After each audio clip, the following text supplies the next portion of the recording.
مولانا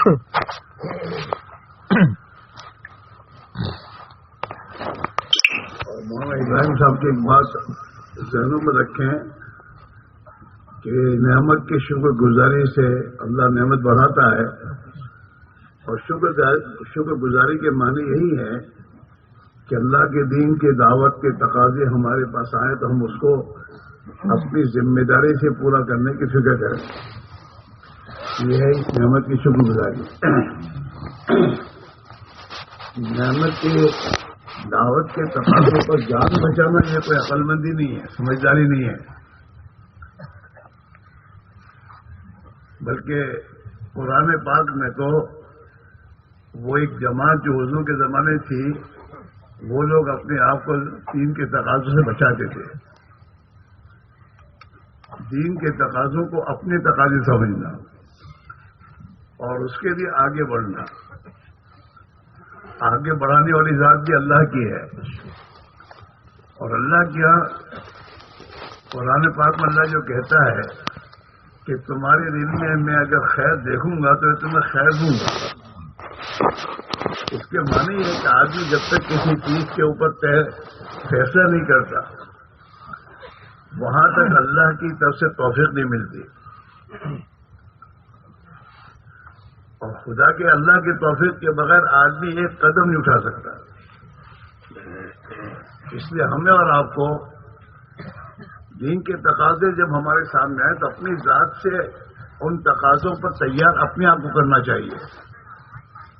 اپنے دلوں کے عزائم، پختہ عزائم کے ساتھ ہم چلیں، کیونکہ اللہ تعالیٰ شان و ہمیں ذریعہ بنائیں گے، اس تقاضے کے پورا ہونے کا ہمیں ذریعہ بنائیں گے. جب اللہ تعالیٰ توفیق دیں گے تو اللہ توفیق کے ساتھ ہمارے لیے اس کے اسباب بھی مہیا کرے گا، اور اس کے لیے ہمیں ہمت بھی اللہ ہی دے گا. بیماری میں ہو چاہے ہم تندرست ہوں، ہمت وہی دے گا. وہ صحابی رسول جو تھے جن کے جسم پر 80 زخم تھے اور میدان کارزار میں زخمی ہو کے پڑے ہوئے تھے،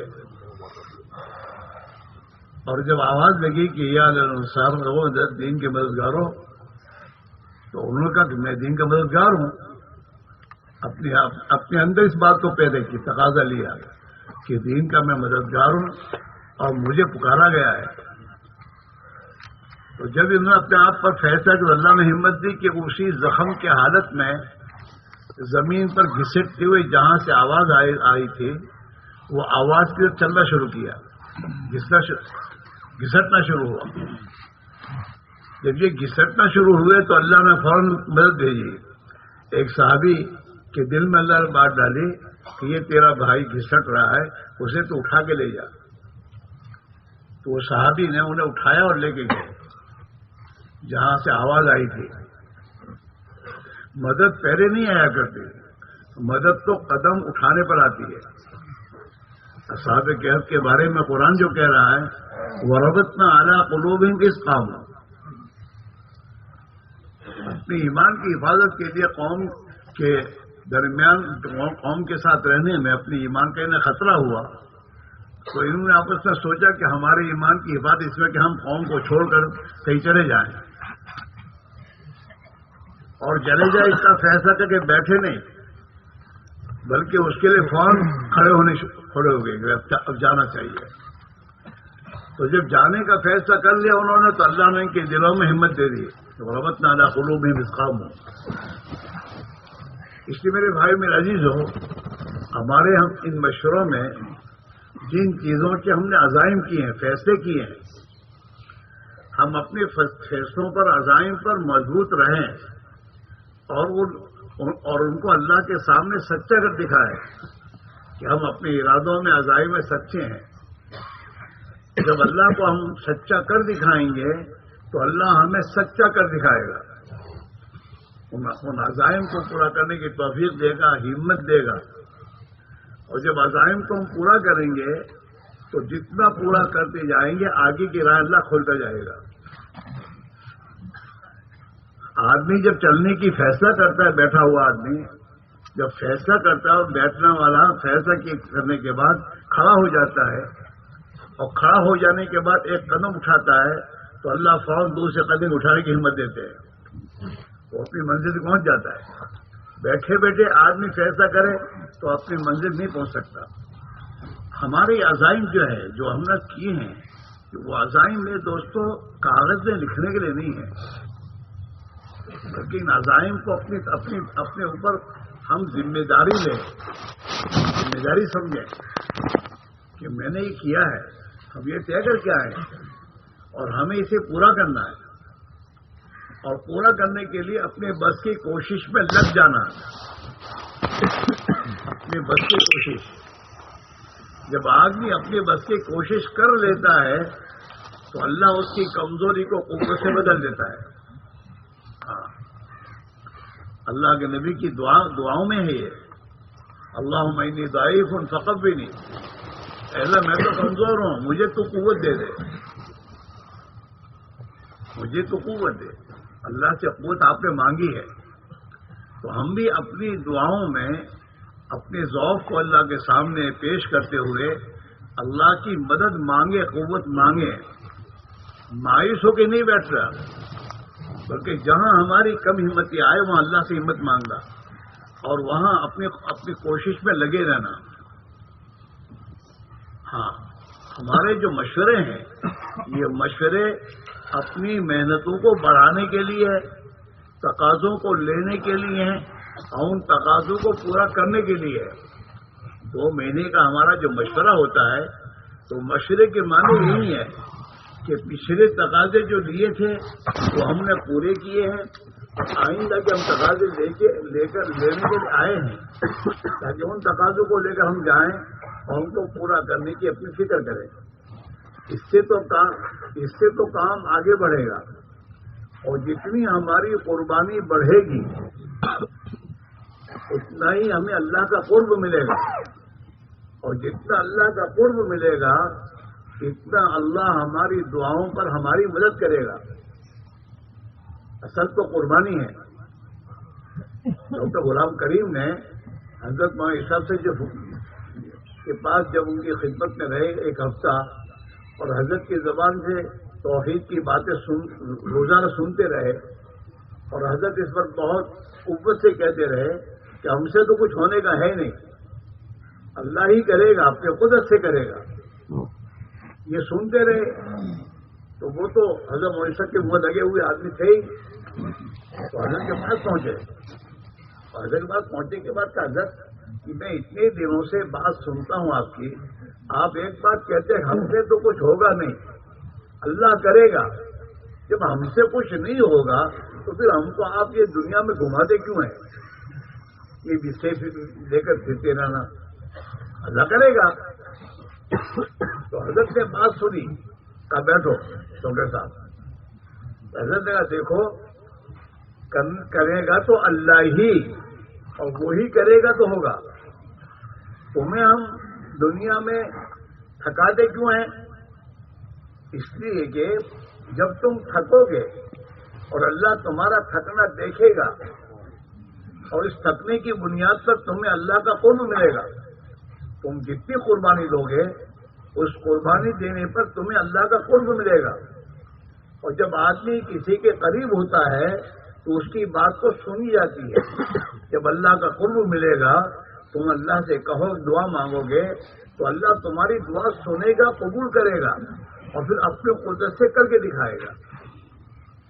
تو اصل قربانی ہے میرے بھائیوں، ہم یہیں پیچھے ہماری ہوتی ہے، عزائم نہیں پورے ہوتے۔ اس کی وجہ بھی یہی ہے کہ ہم قربانی میں پیچھے کرتے ہیں، اپنی محنت میں اس حد تک نہیں پہنچتے جہاں پر اللہ ہماری دعا پر فیصلہ کر دے۔ مولوی صاحب رحمۃ اللہ جو فرمایا وہی فرماتے تھے کہ دیری اللہ کی طرف سے نہیں ہے، دیری ہماری طرف سے ہے۔ اللہ بڑے قدرت والے ہیں، اور وہ اپنے قدرت سے آن کے آن میں ایک چیز کا فیصلہ کریں گے، ہو جائے گا۔ لیکن اللہ کا فیصلہ ہونے کے لیے اللہ کی شرط ہے کہ وہ اپنے بندوں سے ایک مقدار کی قربانی مانگتا ہے۔ اس مقدار تک جب بندے قربانی کو پہنچا دیتے ہیں تو پھر اللہ اپنی قدرت سے کر کے دکھاتے ہیں۔ اسی لیے بھائی میرا عزیزوں، اب تک بھی جو اللہ نے کروایا اللہ کا احسان ہے، اور وہ توفیق دیتا ہم کر رہے ہیں، اور جہاں نہیں ہو رہا وہ ہمارا اپنا قصور کوتاہی اور کمی ہے، ہم اس کو دور کریں اور قربانی میں آگے بڑھیں، قناعت نہ کریں۔ یہاں پر شیطان ہم سے کھیلتا ہے، تھوڑا اللہ کا شکر جتنا ہوتا ہے کرتے ہیں، یہ صحیح جملہ نہیں ہے، جتنا کرنا چاہیے اتنا نہیں کر رہے۔ اللہ نے جب اس امت کو پورے عالم کی انسانوں کی ہدایت کی محنت کا ذمہ دار بنایا ہے تو اللہ نے اس اعتبار سے اس امت کو استعداد دی ہے۔ جب یہ اپنی اس استعداد کو استعمال کرنے کا ارادہ کرتے ہیں تو اللہ انہیں توفیق دیتا ہے، اور جہاں کا ارادہ کرتے ہیں وہاں پہنچاتا ہے۔ کہ ہماری جماعتیں بیرون کی جا رہی ہیں، اللہ ہی کر رہا ہے۔ اور یہ کیوں ہوا کہ ہمارے ساتھوں نے تقاضے لیے، بیرون کے تقاضے لیے، اور بیرون کے تقاضوں کو لینے کے بعد ان تقاضوں کو پورا کرنے کی اپنی بس کی کوشش کی، تو اللہ نے پھر اپنی قدرت سے جماعتوں کو وہاں پہنچایا ہے۔ اس لیے میرے بھائی میرے عزیز ہو، ہم سب محتاج ہیں ہر وقت کہ ہمیں اللہ کا قرب ملے، اللہ کا تعلق ملے، اللہ ہمیں اپنا بنا لے، ہمارا اللہ بن جائے۔ اس کے لیے محنت ہے، اس محنت میں جتنا ہم اپنے آپ کو کھپائیں گے وہاں استعداد نہیں دیکھی جاتی۔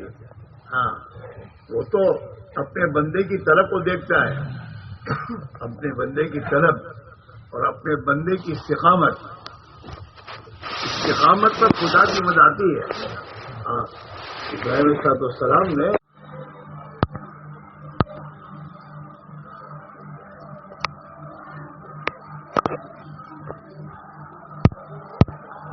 لیکن اپنے بات پر جمایا کہ کچھ بھی ہو جائے میں اپنے آپ کو میرے اللہ کی توحید کے ساتھ رکھوں گا، میں اپنی بات سے نہیں ہٹوں گا، مجھے چاہے آگ میں ڈال دیا جائے۔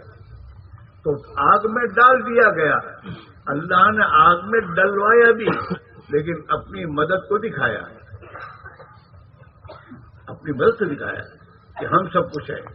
اس میرے بھائیوں، اللہ نے قرآن پاک میں وعدہ کیا ہے، انا لننصر رسلنا والذین آمنوا فی الحیاۃ الدنیا، ہم اپنی رسولوں کی ضرور مدد کریں گے اور ایمان والوں کی بھی مدد کریں گے دنیا کی زندگی میں۔ انا لننصر رسلنا والذین آمنوا فی الحیاۃ الدنیا، اللہ کی مدد کے معنی یہی ہے کہ اللہ حق کو زندہ کرے گا اور باطل کو مغلوب کرے گا۔ اذا جاء نصر اللہ والفتح، قرآن میں یہ آیتیں کب نازل ہوئی ہیں؟ جب میں دوستوں چوک در چوک جماعتوں کی جماعتیں ایمان میں داخل ہونے کے لیے مدینہ منورہ میں آتی چلی گئی، اور ان حالات میں اللہ نے نہایت واضح کیا کہ ہم نے تمہاری مدد کی، ہماری مدد آ گئی۔ اذا جاء نصر اللہ والفتح، اور اللہ کی طرف تمہیں فتح دے دی گئی۔ کون سی فتح ہے؟ انسانوں کے جسموں کی فتح نہیں ہے، انسانوں کے قلوب کا فتح ہونا، کہ جن قلوب میں کفر شرک کی ظلمتیں تھیں اسے نکال کر اللہ نے ان دلوں میں توحید و ایمان کا نور بھرا، اور وہ جو حضور صلی اللہ علیہ وسلم سے دور بھاگتے تھے ان سب کو اللہ نے حضور کے پاس ایمان کے ہاتھ پہنچا دیا۔ تو اللہ کی مدد آئے گی، مدد آنے کے معنی ہے کہ اللہ اپنے حق کو دنیا میں غالب کرے گا اور باطل کو مغلوب کرے گا۔ باطل چاہے کتنی میں دوستو چیخیں لگائے اور باطل کتنی اپنی غلط اسکیمیں سوچتا رہے، وہ اس وقت تک جائے جب تک اوپر کا فیصلہ نہ آئے۔ جہاں وہاں کا فیصلہ آئے گا باطل کا کچھ نہیں ہوگا۔ اور باطل ہر زمانے میں باطل کی کثرت رہی ہے اور باطل کی محنت بھی ہر زمانے میں رہی ہے۔ حضرت آدم کو اللہ نے دنیا میں جب اتارا تو حضرت آدم کو تو اللہ نے توحید کے ساتھ اتارا ہے، ہدایت کے ساتھ اتارا ہے، اور اپنے اللہ تعالیٰ کی تمام ہدایات اور نصیحت کے ساتھ اتارا ہے۔ تو جہاں آدم کو اتارا اللہ نے شیطان کو بھی اتارا ہے دنیا میں۔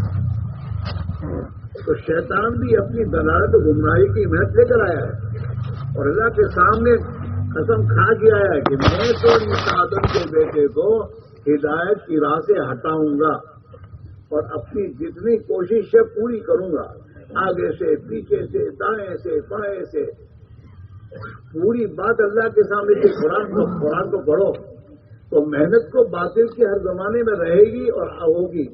اس کے تذکرے نہیں کرنے چاہیے، یوں ہوتا ہے، یوں کرے گا، فلاں کا باپ یوں کہتا ہے، فلاں کا دادا یوں کہتا ہے، کہے ہر زمانے میں فرائض ہوتے ہیں، اس زمانے میں فرائض ہے، اس زمانے میں قارون جیسے لوگ ہیں، تو ہر زمانے میں جو قرآن واقعات بیان کر رہا ہے وہ تو اللہ کی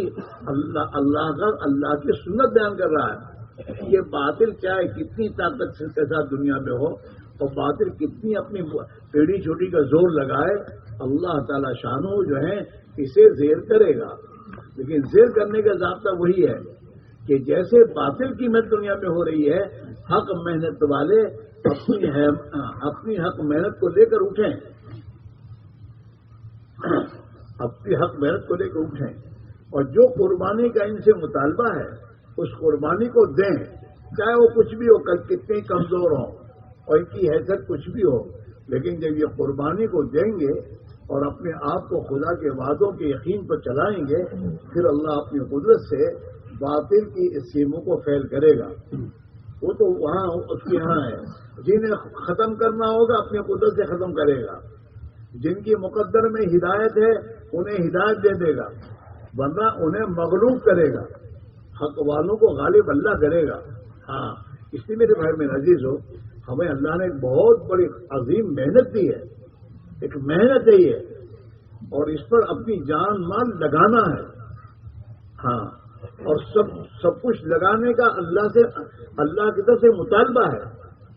ہاں، اب اس پر آئیں، یہ ہمارا مجمع خود کو اپنے آپ کو لائے اس پر، ہاں، اور اپنی ذات سے قربانی پر ڈالتے ہوئے اپنے ساتھ چلنے والوں کو ساتھ لے کر چلیں۔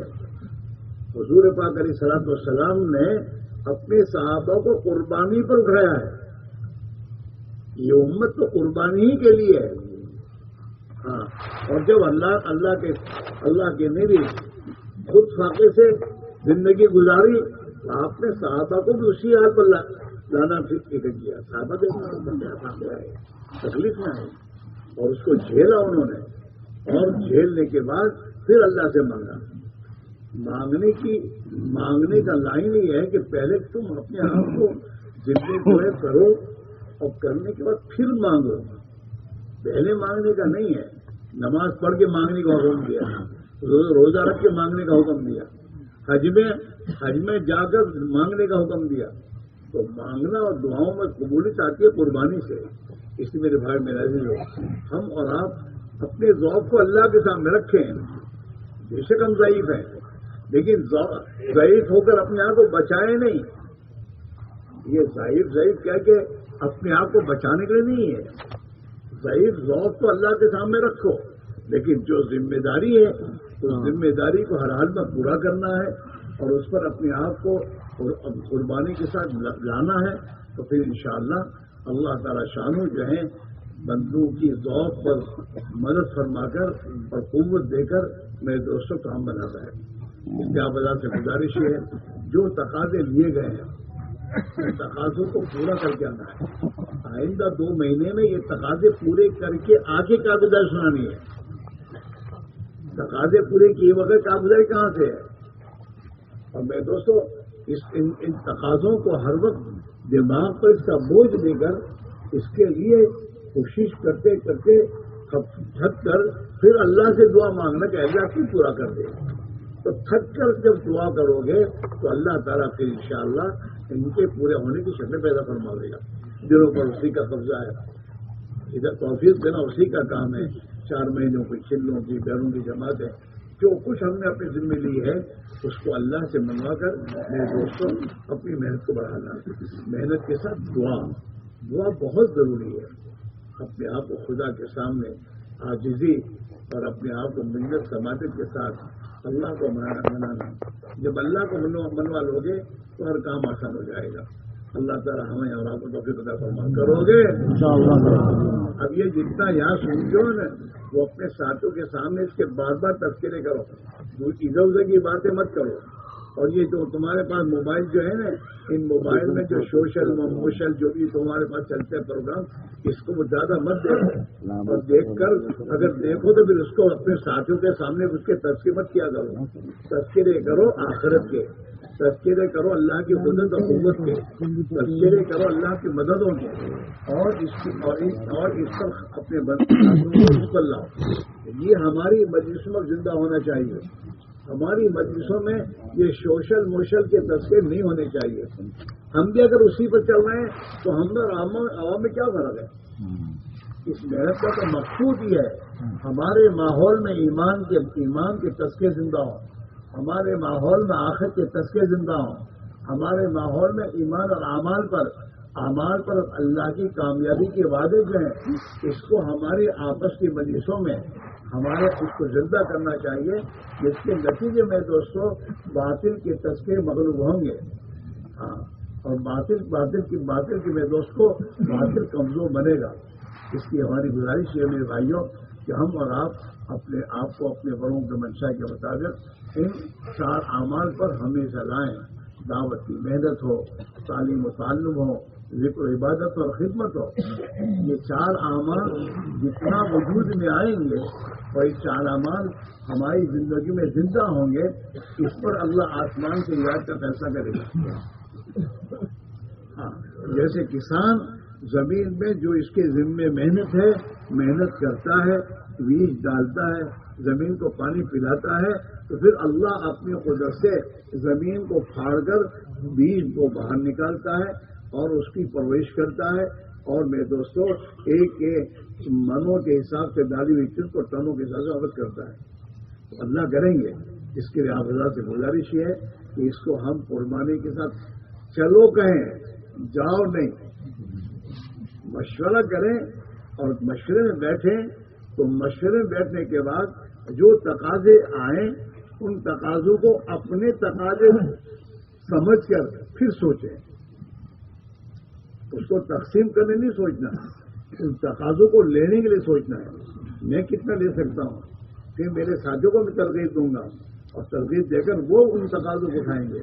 اس طریقے سے میرے دوستوں یہ محنت کی ترتیب ہم کریں گے تو یہ دوسروں منتقل ہوگی، اور ہم دنیا سے جائیں تو اپنے ساتھ میں پیچھے ہزاروں اللہ کے بندے دین کی محنت میں لگے ہوئے ہوں، اس حال میں ہم جائیں تاکہ ہماری آخرت موت کے بعد کی زندگی میں ہماری محنتیں ہمیں سفل دلائیں گی۔ ماحول کی بات کہتے ہیں نا کہ یہ دنیا کو اللہ نے دارالحقوق بنایا ہے، یہاں تو حقوق کو پورا کرنا ہے، اللہ کا حق، نبی کا حق، امت کا حق جو ہم پر ہے اس کے حقوق کرنے کی جگہ دنیا کو بنایا اللہ نے، اور آخر کو خدا نے اجور اس کا بدلہ دینے کی جگہ بتایا ہے۔ دنیا دارالحقوق ہے اور آخر دارالعجور ہے، بدلہ دینا، اور اس کی برکتیں خدا دنیا میں دے گا، بدلہ تو یہاں بدلہ نہیں مل سکتا اس کا، یہ دنیا اس کو برداشت نہیں کر سکتی۔ اعمال کے بدلے کی جگہ تو آخرت ہی ہے، وہاں اللہ اپنی شہنشاہ بدلہ دے گا اپنے بندوں کو، لیکن حقوق ادا کرنے کی جگہ یہ ہے۔ ہم سوچ اللہ کا کیا حق ہے، نبی کا کیا حق ہے، امت کا کیا حق ہے، دین کا ہم پر کیا تقاضا ہے، اس حقوق کو ہم پورا کرنے کی کوشش کریں اور پھر اللہ سے دعا مانگیں، اللہ تعالیٰ شان و ہماری دنیا آخرت میں بنا دے گا۔ اللہ مجھے آپ کو کہنے سے سننے سے ہماری توفیق نصیب ہوگا۔ ایک بات عرض کرنی تھی کہ بنگلہ دیش کے لیے جو 2 مہینے کی جماعتیں ہیں اس میں ایک تو ہم نے عرض کیا ہے کہ 4 مہینے لگے ہوئے ہوں اور شادی شدہ ہوں، اس کو ذرا ذہن میں رکھیے گا، نوجوان بالکل ایک دم سے نہیں، شادی شدہ ہوں، ایک بات۔ دوسری بات یہ ہے کہ بنگلور کے سلسلے میں جو بھی آپ ترتیب بنائیں یا آئندہ مشورہ جو ہمارا ہے جنوری کا، اس میں پوری ترتیب اپنے ضلع کی لے آئے کہ اتنے ساتھی ہیں اسی ترتیب سے جا رہے ہیں۔